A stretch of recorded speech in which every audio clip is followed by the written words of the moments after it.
जय हिंद। दिनेश कुमार आप देख रहे हैं सिंगरौली लाइव। हम खड़े हैं सिंगरौली के वार्ड क्रमांक 2 में और यहाँ रेलवे कॉलोनी में आज भारत रत्न डॉक्टर भीमराव अंबेडकर जी की जयंती पर एक बड़े कार्यक्रम के आयोजन किया गया है, जिसके संदर्भ में हमारे यहाँ के जितने भी रेलवे कर्मचारी हैं, साथ ही साथ यहाँ वार्ड क्रमांक 2 के जो भी रहवासी हैं, उन सभी की उपस्थिति देखते बन रही है। साथ ही साथ यहाँ पर कुछ ऐसे कल्चरल एक्टिविटीज भी हैं, सांस्कृतिक कार्यक्रम को भी रखा गया है, जिसमें डॉक्टर भीमराव अंबेडकर जी के किए गए संघर्षों का भी परिचय वृत्तांत में दिया गया है और किस तरीके से डॉक्टर भीमराव अंबेडकर जी ने संघर्ष करके संविधान बनाया और देश को एक आधार दिया।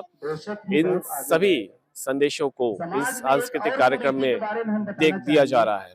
तो इस संदर्भ में हम जुड़ेंगे यहाँ के कुछ खास लोगों के साथ। बोलने का चलने का अधिकार है। आइए, ये तो बड़ी खुशी की बात है। और जो महिलाएं लोग पर जो बोला गया है, अभी जो हमारे साथीगण बोले हैं, सबसे ज्यादा यदि बाबा साहब ने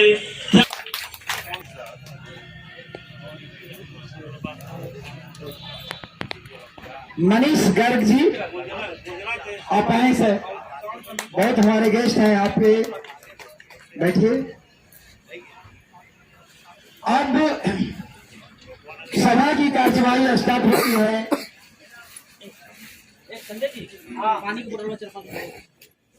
अब मैं राजीव पाठक यहाँ पे अनुविभागीय पुलिस अधिकारी के रूप में पदस्थ हूँ। व्यवस्था को बनाने के लिए बाबा साहब अम्बेडकर ने जिस व्यवस्था को कायम किया, उसमें अगर आप संविधान की प्रस्तावना को पढ़ेंगे, हालांकि ये मैं पहले से मुझे ये पता नहीं था कि यहाँ ये कार्यक्रम चल रहा है, लेकिन अगर हम संविधान की प्रस्तावना को पढ़ेंगे तो उसमें जो कुछ शब्द बाबा साहब ने अलग से संविधान में डलवाए, वो उस समय की मांग और हमारे जन समुदाय की अपेक्षाओं को पूरा करने वाला था। संविधान की प्रमुख भावनाओं को लेकर देश में बराबरी का भाव लाने वाले, हमारे देश को उत्तरोत्तर प्रगति के रूप में ले जाने वाले बाबा साहब अम्बेडकर ने जो चीज़ें बताई है और संविधान में जो लागू करने का प्रयास किया है, उसे आप जब और आगे पढ़ेंगे तो बाबा साहब अम्बेडकर और जो गांधी जी का विषय था, उनकी जो बहस थी, बाबा साहब अम्बेडकर और जो सरदार वल्लभ भाई पटेल की बहस थी, उसको जब आप संविधान बनाते समय जो 2 वर्ष 11 माह 18 दिन का समय लगा था, उस दौरान जो बहस जारी थी, उस दौरान जो लोगों की आकांक्षाएं थी कि हमारे अधिकारों के बारे में चर्चा की जाए और हमें समता का अधिकार दिया जाए, वो बाबा साहब अम्बेडकर ने दिया है। और निश्चित रूप से उनका हमारे संविधान में, हमारे देश में एक विशेष योगदान है। उनका विशेष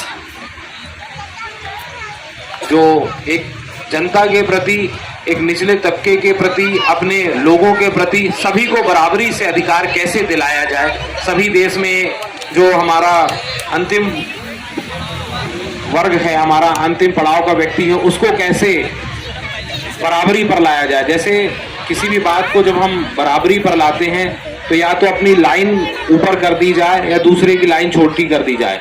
तो बाबा साहब ने बताया कि हम अपनी लाइन कैसे ऊपर करेंगे, इस बारे में जब उन्होंने एक एक व्यक्ति को बताया और संविधान में उस चीज को लागू कराया, उसके लिए वो निश्चित रूप से पूजनीय है, सम्मानीय है। धन्यवाद।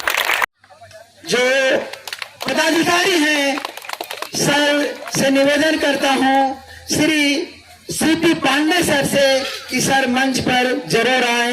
आपका स्वागत है सर, बहुत बहुत धन्यवाद। सर आए हैं, मैं नाम नहीं जानता हूं, सर आए हमारे। हैप्पी बर्थडे टू यू, उठ जाइए आप लोग sir. Happy birthday to you, aunty को छोड़ दीजिए, to you, happy birthday to you. जय जय जय जय जय भीम, जय जय जय जय जय भीम, जय जय जय जय जय भीम। डॉक्टर भीमराव अम्बेडकर अमर रहे, डॉक्टर भीमराव अम्बेडकर अमर रहे। जय जय जय भीम, जय भीम। अपने अपने स्थान पे इसी तरह कृपया खड़े रहें। 2-3 मिनट का समय है।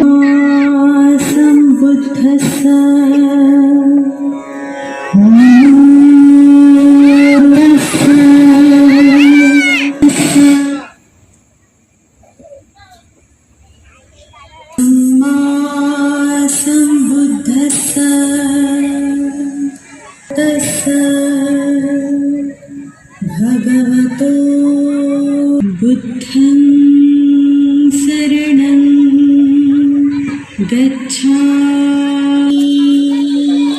महाराज के यहाँ कुछ दिन रक्षा सचिव के रूप में नौकरी किया, कुछ दिन उन्होंने प्रोफेसर के रूप में भी पढ़ाया, लेकिन इन सब चीज़ों में उनका मन नहीं रमा। वे अपने समाज के लोगों के लिए कुछ करना चाहते थे। तब उन्होंने राजनीति में प्रवेश किया और राजनीति में प्रवेश करने के बाद उन्हें जितने भी राजनीति में मंच मिले, हमेशा उन्होंने शोषितों को, दलितों का, वंचितों का, महिलाओं का, सबके हक की आवाज़ उठाया। महिलाओं को वो बराबरी का हक देना चाहते थे, वो उनकी पढ़ाई के लिए कुछ करना चाहते थे। उनका मानना था कि वो समाज का आकलन इस तरह से करते थे, वो कहते थे कि मैं समाज का आकलन इस तरह से करूँगा कि जिसमें महिलाओं की प्रगति रहे। जिस समाज में महिलाएं प्रगति नहीं है, इसका मतलब वो समाज प्रगति नहीं कहा जाएगा। नमन है उस बाबा के चरण में, बने उस बाबा के चरणों की धूल, आओ मिलकर चढ़ाएं श्रद्धा के फूल। अंबेडकर जयंती की हार्दिक शुभकामनाएं। नून रोटी खा के भाले जिंदगी बितावा, अपने न पढ़ल बाकी बचपन के पढ़ावा। नून रोटी खा के भाले जिंदगी बितावा, अपने न पढ़ल बाकी बचपन के पढ़ावा। पढ़ लिख सीखी उहे जग में महान बा, पढ़ लिख सीखी उहे जग में महान बा। पढ़ लिख बबुआ कलमिए में जान बा, पढ़ लिख बबुआ कलमिए में जान बा। की है पढ़ैया अम्बेडकर जी कैले, घर शिक्षा के अलख जगैले। ई है पढ़ैया अम्बेडकर जी कैले, घर घर शिक्षा के अलख जगैले। पढ़ लिखी राज देहल देख संविधान बा, पढ़ लिखी राज देहल देख संविधान बा। पढ़ लिख बबुआ कलमिए में जान बा, पढ़ लिख बबुआ कलमिए में जान। रहो, संगठित रहो और संघर्ष करो। शिक्षित तो हम हो रहे हैं और संघर्ष भी कर रहे हैं, लेकिन संगठित नहीं हो रहे हैं। इस पे सबसे पहले आपको जोर देना है। ये तीन चीज़ को अगर आप अपनाएंगे तो आपके लिए, हमारे लिए कोई भी काम नामुमकिन नहीं है, वो मुमकिन है। हमारे लोग सब आप देखते होंगे कि जो लोग राजनीति में हैं वो हमारे लोगों को ही लेकर के आज सत्ता का सुख भोग रहे हैं और हम उनके पीछे पीछे घूम रहे हैं। ये संगठित नहीं होने का ही कारण है। तो हम चाहेंगे कि वो तीन कोटेशन को हमेशा रखें, शिक्षित रहें, संगठित रहें और संघर्ष करें। तो शिक्षित हम हो रहे हैं, हमारा समाज शिक्षित भी हो रहा है और जागरूक भी हो रहा है, पढ़ लिख रहा है और आगे भी बढ़ रहा है, लेकिन संगठित हम नहीं हो रहे। तो उस पर ज़्यादा से ज़्यादा जोर देना कि हम संगठित रहें। यही बोल के मैं अपनी वाणी को समाप्त करता हूँ। जय भारत। किन्हीं का भी जो है सम्मान नहीं करते, क्योंकि ये अधिकार ही नहीं था हम सबको। मैं ऐसे महान पुरुषों को आज जयंती पे आप सबको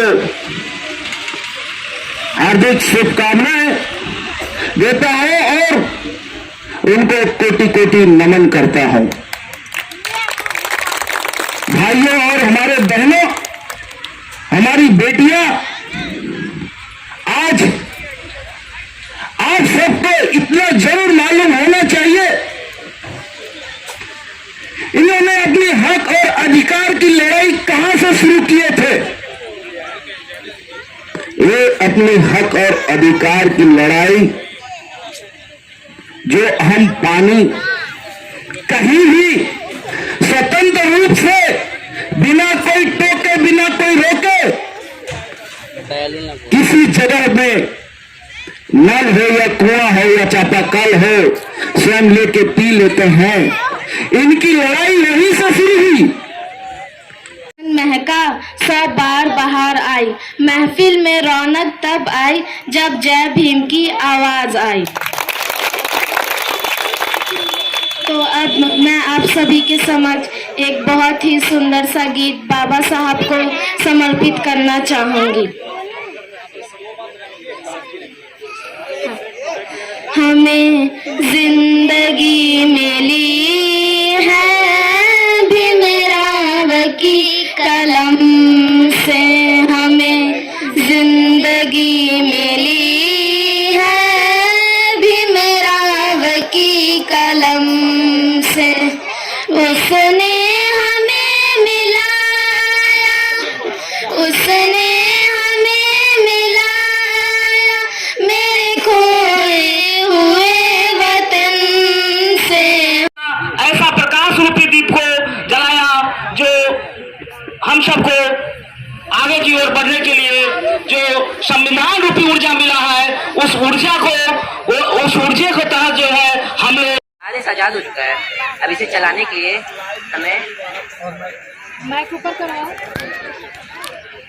के लिए हमें कॉन्स्टिट्यूशन की जरूरत पड़ेगी। आप कह तो ठीक रहे हैं, पर इस कार्य के लिए कौन बहुत ही अच्छा रहेगा?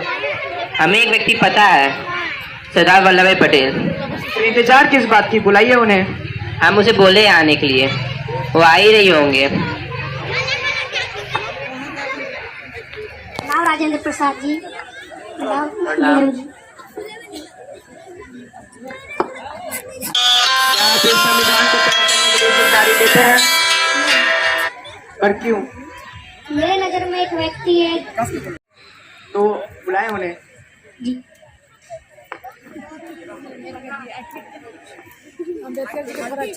क्या आप ही अम्बेडकर हैं? हाँ। तो क्या आप ये कार्य करना चाहते हैं? हाँ। क्या आप ये रिस्पॉन्सिबिलिटी लेते हैं? हाँ।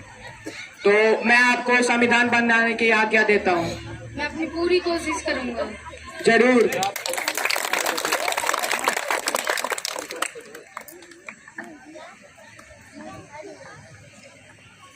अब बहुत ही साल हो गया, अभी तक हमारा संविधान नहीं बना। मैं सोच रहा हूँ बनी क्या होगा, सरदार जी को बुला के पूछ ही लेते हैं। आपके लिए खुशखबरी है। क्या? संविधान तैयार हो चुका है, वो आते ही होंगे। अरे ये तो बहुत ही खुशी की बात है, जल्दी उन्हें बुलाएं। कैसे करें? बुलाते हैं।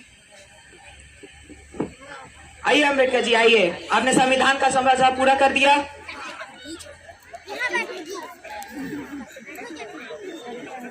हाँ, मैंने पूरा कर दिया।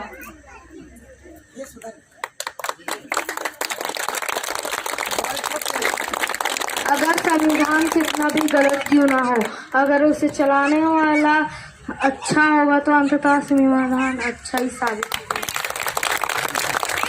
Thank you.